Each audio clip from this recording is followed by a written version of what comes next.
Circuito de palestras Conexão de Ideias, em diversas cidades do estado. Confira alguns dos palestrantes confirmados: Bernardinho, Monja Cohen, Fernando Fernandes, Hortência e Amir Klink. Mais informações no Sesc de sua região ou acesse o site sesc-rs.com.br/conexão de ideias. Olá, amigos do Canal Ba, está no ar mais uma edição do nosso Pergunta e Resposta, que o telespectador já sabe, sempre com o apoio do Colégio Sinodal do Salvador, Verbo Jurídico, Sesc-RS e Associação dos Procuradores do município de Porto Alegre, procuradores municipais a serviço de Porto Alegre e de seus cidadãos. Pergunta e resposta que vai ao ar sempre de segunda para terça-feira, 00h30, com mais 6 reprises em horários alternativos. Todos os dias da semana tem pergunta e resposta na tela do 20 em 19 municípios gaúchos. E é com muita satisfação que neste primeiro bloco nós recebemos a visita do desembargador Ney Widmann Neto, do Tribunal de Justiça do Rio Grande do Sul. Obrigado pela sua gentileza de estar aqui conosco na Verbo Jurídico. O prazer é meu, Renato. Desembargador Ney, um assunto muito interessante e que diz respeito aí a vários segmentos da sociedade, né? É a Lei Geral de Proteção de Dados. Em qual contexto ela surge?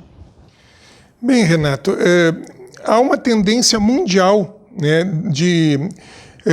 que os dados dos cidadãos sejam protegidos. No Brasil, essa legislação, que entrará em vigor em agosto de 2020, é uma legislação que reflete leis que já estão em vigor nos Estados Unidos e na Europa, né, como eu falei, é uma tendência mundial. Então, o Brasil ele está se alinhando, né, a esse movimento mais global, né, de proteção dos dados das pessoas. E até eu acho que é importante começar esse diálogo explicando um pouco o que seriam os dados, né? Porque já que nós temos então agora uma lei geral que protege dados, né, gostaria de esclarecer, à luz da própria lei, que aqui dados são as informações pessoais, né, que constituem a identidade de cada um de nós.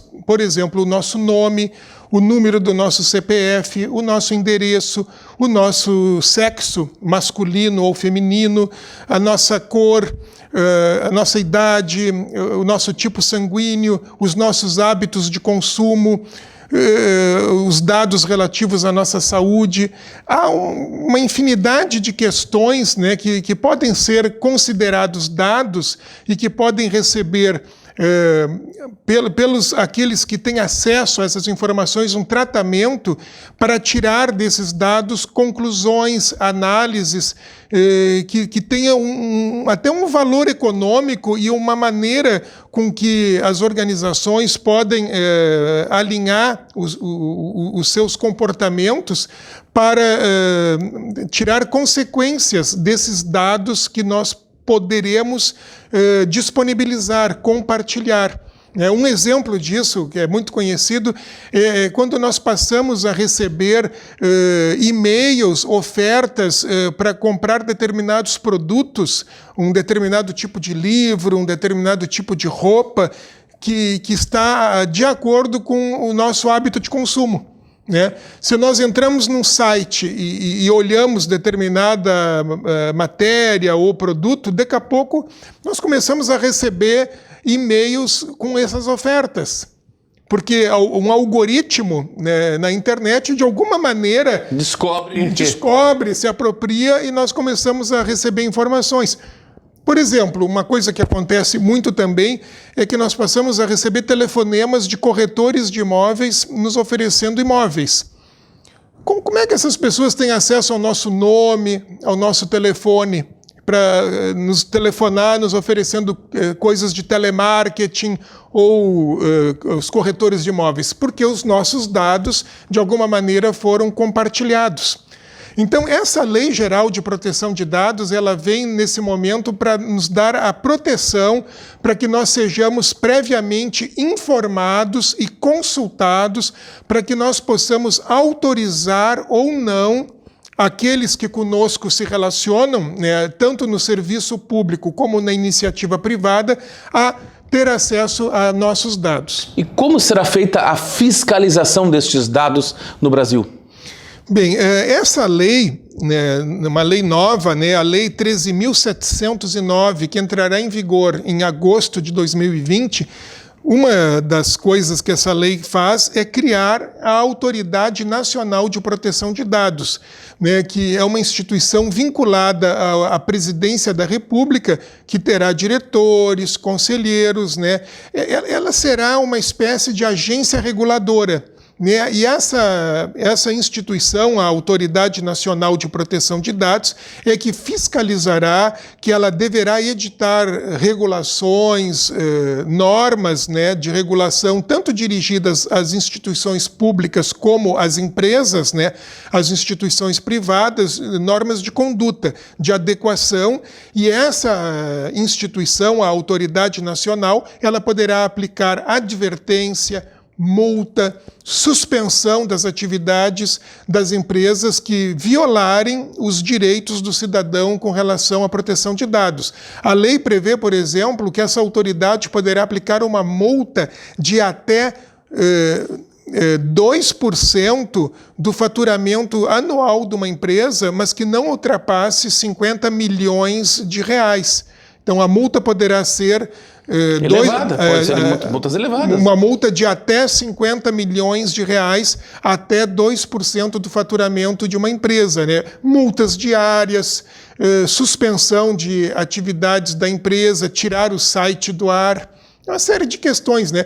Por isso, entrevistas como essa que tu estás fazendo agora, elas são importantes para alertar as organizações que elas têm um prazo, né, até agosto de 2020 para fazer a adequação dos seus serviços, que as empresas, até num site, quando nós preenchemos um cadastro, abrimos uma conta, tanto uma conta física como uma conta num site, ali tem que haver perguntas. Se você autoriza que os seus dados sejam compartilhados, que os seus dados sejam utilizados para tais e tais finalidades, tudo tem que ser agora com o pedido prévio de autorização de uso e informado para que finalidade. Também é aplicável ao setor público. Sim, exatamente. As organizações públicas, elas também fazem o tratamento de dados. O próprio Tribunal de Justiça, né, que é a organização que eu integro, ela tem os dados das pessoas que têm processos judiciais. O INSS, por exemplo, tem o cadastro nacional de todos os contribuintes do INSS e também aquela parte dos beneficiários, né, dos benefícios previdenciários, e esses dados também estão disponibilizados e dali algoritmos podem tirar uma série de tratamentos, de conclusões. Também as organizações públicas precisam estar adequadas à nova lei. Isso está previsto no artigo 23 da Lei 13.709. O cidadão, então, passa a ser protagonista nas decisões do uso de seus dados, desembargador Ney. Sim, e esse protagonismo, ele também traz conclusões que demandam da nossa parte cautela, né? Como eu falei, o momento que nós vivemos de adequação, nós também temos aqui, da parte do Poder Judiciário, uma preocupação que o desrespeito a isso possa implicar numa judicialização, né? A judicialização é aquele fenômeno que os cidadãos eles procuram o Poder Judiciário para reclamar os seus direitos, muitas vezes até pedindo indenizações por danos que tenham sofrido, né? Um exemplo muito conhecido de judicialização diz respeito à saúde, né, que muitas pessoas recorrem ao Poder Judiciário pedindo tratamentos que lhes são sonegados, né? A nossa preocupação aqui é no sentido de evitar uma demanda desenfreada ao Judiciário em questões de tratamento de dados.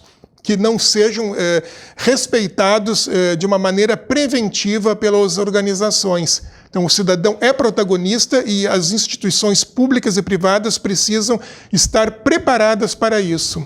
Desembargador Ney, para finalizar, esses crimes referentes à área da informática, da internet, cada vez mais crescentes os julgamentos no Poder Judiciário? Sim, há uma lei, né, que é o Marco Civil da Internet, embora a lei tratou da parte civil, né, porque a parte criminal ela já tem o seu tratamento na legislação própria, que é o Código Penal, mas o Marco Civil da Internet, ele trouxe muito mais luzes sobre essa questão, definindo a responsabilidade de cada um, a responsabilidade do provedor de internet, né, da plataforma, do site e do cidadão, né? E hoje, cada vez mais, é o cidadão que coloca nas redes sociais opiniões que ofendem a honra dos outros que tem sido responsabilizado. Desembargador Ney Widmann Neto, mais uma vez, muito obrigado pela sua presença aqui no Canal Bá. Estou à disposição, foi um prazer. E nós retornaremos logo após o intervalo comercial. E acompanhem Perguntas em Tons de Rosa com Cristina Forte.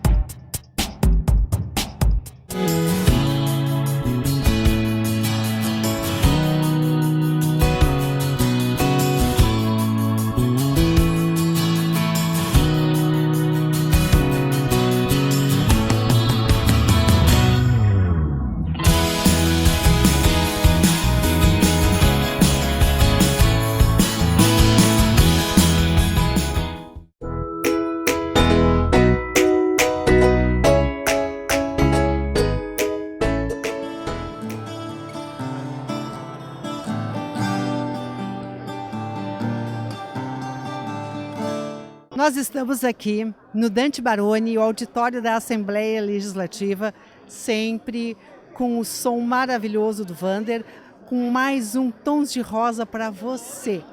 Aqui, praticamente encerrando o Festival Calabres, que mexeu com Porto Alegre, com a apresentação da companhia teatral Alegre Ribalta. E o nosso papo hoje vai ser com o presidente do Centro Calabres, o advogado José Antônio Célia. Gostou do tema?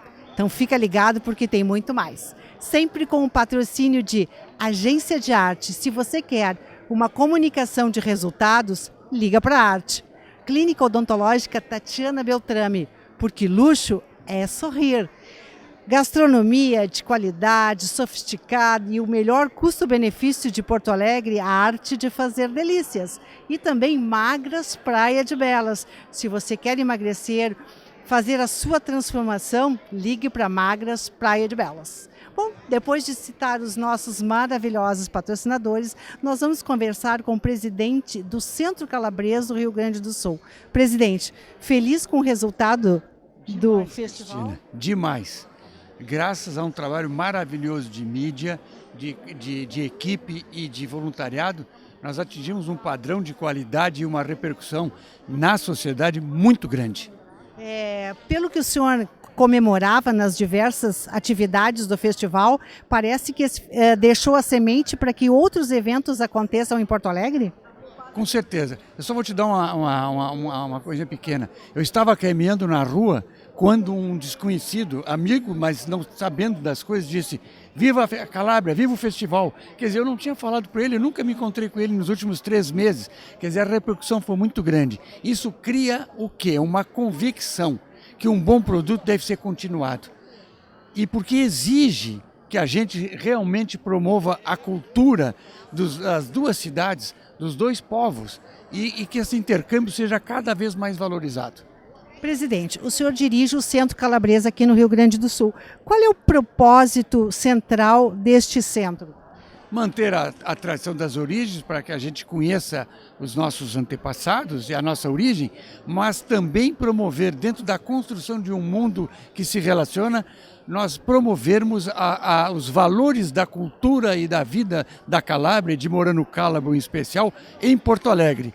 E em Porto Alegre, no Rio Grande do Sul, também promovemos para a Itália os valores nossos aqui do Rio Grande do Sul. Eles devem se calcar cada vez mais agora na cultura, na música, na expressão máxima da cultura, todos, e também na questão da relação com as universidades e com a questão da economia, porque nós estamos vivendo um tempo que nós vamos precisar nos intercambiar. Presidente, o senhor é um entusiasta do norte e do sul da Itália. Que lugares o senhor indicaria para quem vai fazer um turismo na Europa e de forma especial na Itália? Olha, nos últimos 10 anos eu tenho ido só ao sul, eu sou apaixonado pelo sul da Itália, porque ele ainda mantém as origens, ele tem o sol, a pedra, os mares, tem o povo, as canções, a riqueza da gastronomia. E eu diria o seguinte, a religiosidade, muito interessante. Ainda? Que eles mantêm, eles realmente ainda estão um pouco incólumes. Eu diria assim, baixando o mapa, Costa Amalfitana, Nápoles, Sorrento, Positano, na Calábria, Morano Cálabro é espetacular, não precisa dizer, Cosenza, Tropea, uma das 10 praias do mundo mais conceituadas, Reggio Calabria, eu diria na Puglia, Poliano Almare, Lecce, mas a Sicília não pode pagar. Taormina, Agrigento, Noto, Palermo e não para mais. O presidente, ele é um entusiasta, né?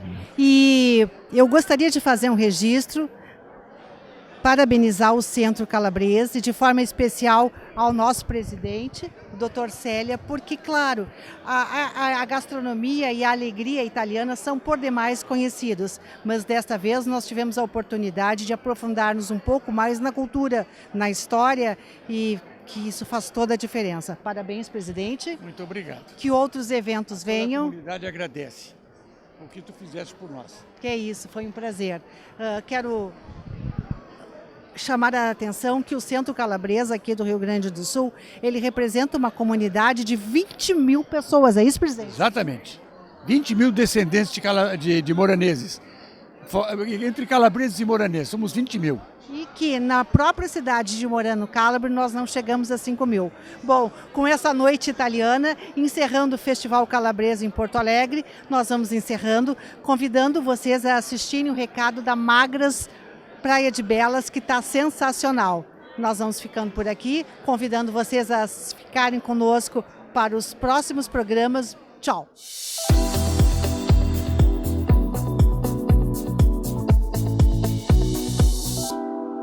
Olá meninas, tudo bem? Tem uma perguntinha para fazer para vocês. Quando você quer emagrecer, mas a sua rotina é de sair para almoçar fora, sair com os amigos para happy hour, você desiste ou adapta a sua alimentação? É importante que você não altere a sua vida social, mas sim mude hábitos. Em um japonês, prefira sashimis, pratos sem arroz e não empanadas. Em uma churrascaria, inicie a montagem de um belo prato de saladas, vegetais crus, legumes assados e, é claro, as carnes. Complemente também com ovos de codornas, castanhas, molho vinagrete e azeites. Gostou? Nós aqui da Magras Praia de Belas, pertinho do shopping, temos ótimas dicas para vocês. Até a próxima, meninas!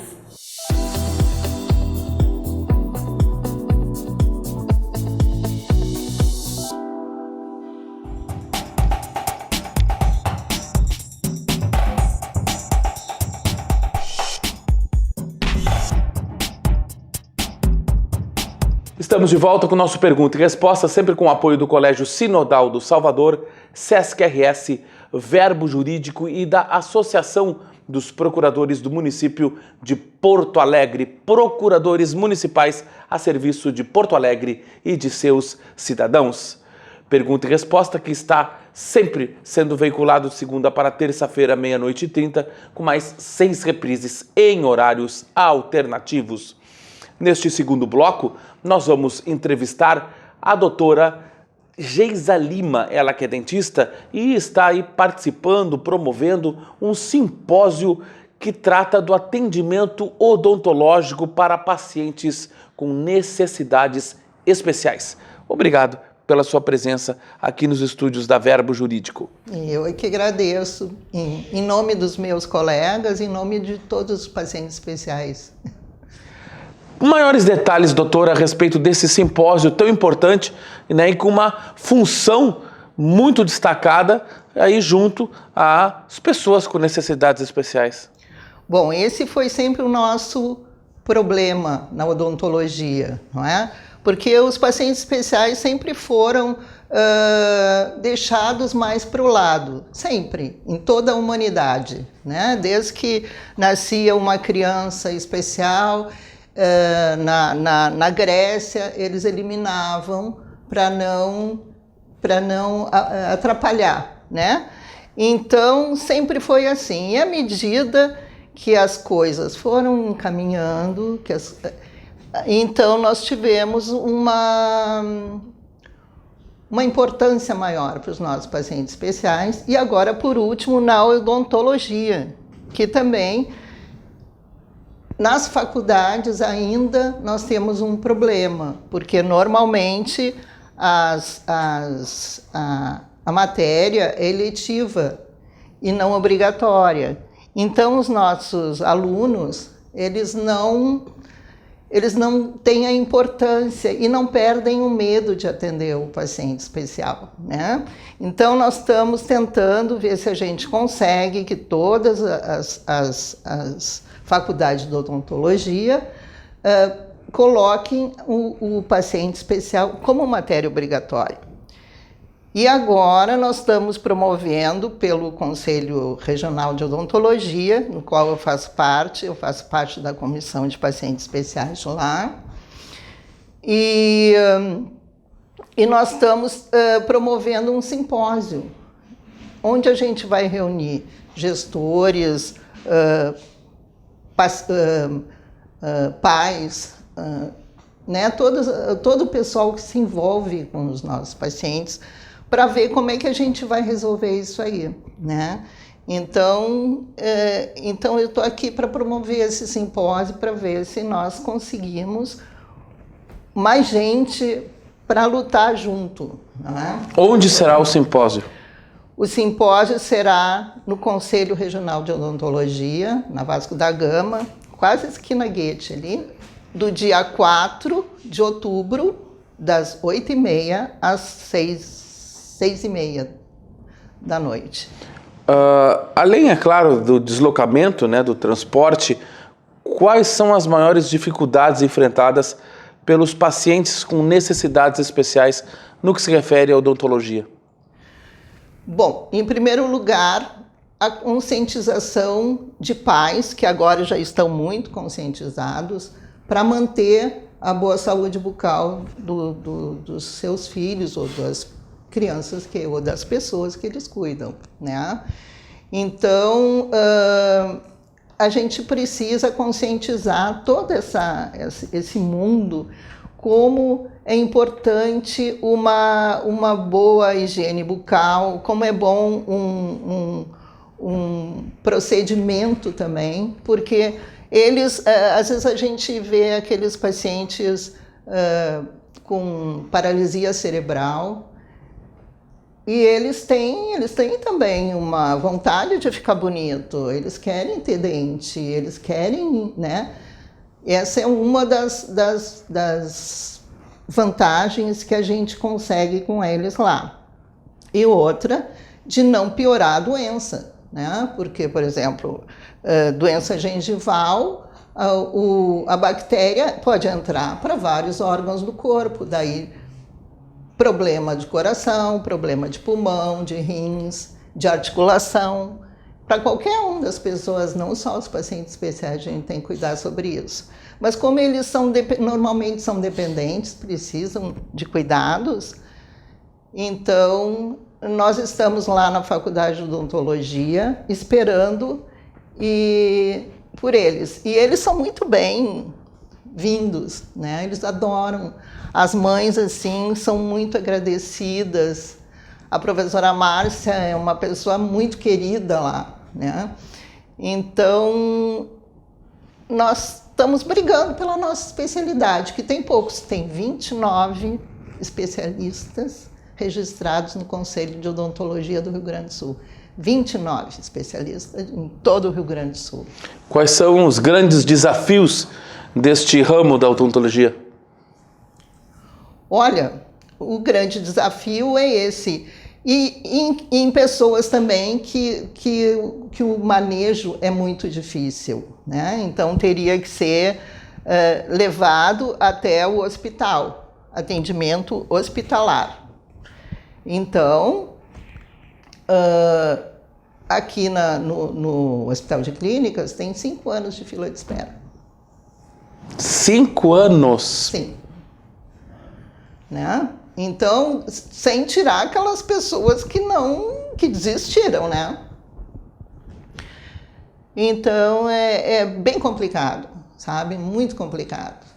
E algumas coisas que a gente está tentando ver sobre atendimento domiciliar, mas que está tendo algum problema de ver, por exemplo, a prefeitura, a vigilância sanitária, né, que vem o ambiente que a gente trabalha, essas coisas, eles não podem ver o ambiente da casa, né? O que vai se fazer com o material usado, né? E são muitos desafios, muitos desafios. É assim que a gente está começando. A gente teve já bons avanços, mas tem muita coisa ainda para ver. E outra coisa é que os alunos se identificam mais com outra, como não é obrigatório, eles nunca pegaram paciente especial normalmente, as técnicas, né? É bom fazer endodontia, é bom fazer botox, é bom fazer, né? Então, o paciente especial é mais complicadinho.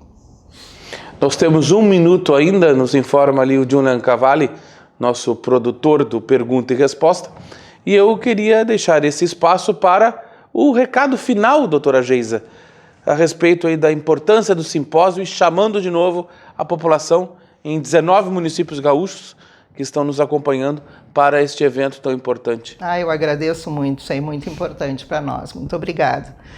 Bom, eu convido a todos para ir ao nosso simpósio, para continuar com essa luta engajada já com o Conselho Regional de Odontologia, com gestores, com professores, com alunos, com pais. Então, toda a nação, né, de paciente especial, envolvido com paciente especial, que esteja lá. Então, estão todos convidados e nós gostaríamos muito da presença de todos, né? Muito obrigado pela sua presença aqui na Verbo Jurídico. Nós que agradecemos muito. Obrigado. E neste ponto encerramos mais uma edição do nosso programa. Até a próxima!